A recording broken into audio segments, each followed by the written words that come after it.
যে কাজটা পররাষ্ট্র মন্ত্রণালয় শেষ করতে পারবে না, সেই কাজটা আমরা শুরু করবো সেখান থেকে।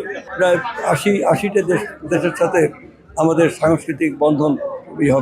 সংস্কৃতি হচ্ছে একটা দেশের সমগ্র সমাজের দর্পণ হচ্ছে সংস্কৃতি। সংস্কৃতি আত্মার কথা বলে, সংস্কৃতি মানুষের অন্তর্নিহিত কথা বলে। সাংস্কৃতিক মানে কূটনীতি, অর্থাৎ কালচারাল ডিপ্লোমেসি, যেটা এখন সবচেয়ে গুরুত্ব দেওয়া হচ্ছে।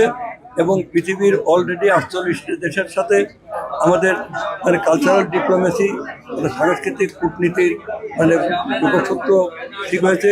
পররাষ্ট্র মন্ত্রণালয়ের সাথে আমাদের মন্ত্রণালয়ের সার্বক্ষণিক যোগাযোগ চলছে। যে কাজটা পররাষ্ট্র মন্ত্রণালয় শেষ করতে পারবে না, সেই কাজটা আমরা শুরু করবো সেখান থেকে। আমাদের এখানে আরও 30টা দেশের সাথে অন্তর্ভুক্ত করে প্রায় 80টা দেশের সাথে আমাদের সাংস্কৃতিক বন্ধন হবে। কূটনীতি মানে শুধুমাত্র কূটনীতি, শুধু চুক্তি স্বাক্ষরই কূটনীতি না, এখানে আরও অনেক কাজ আছে। অতএব আমাদের দেশের সাংস্কৃতিক মান উন্নয়ন করে শিক্ষা সংস্কৃতিকে আমরা যদি উন্নত করতে পারি, তাহলে আমরা আমাদের জাতিকে, আমাদের দেশকে, আমাদের জনগণকে মাথা তুলে দাঁড়ানোর মতো শক্তি সাহস আমরা নিয়ে যেতে পারি।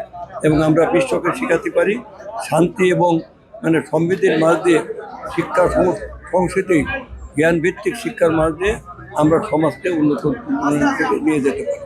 আমরা সেই কাজগুলো আমাদের সরকার করে।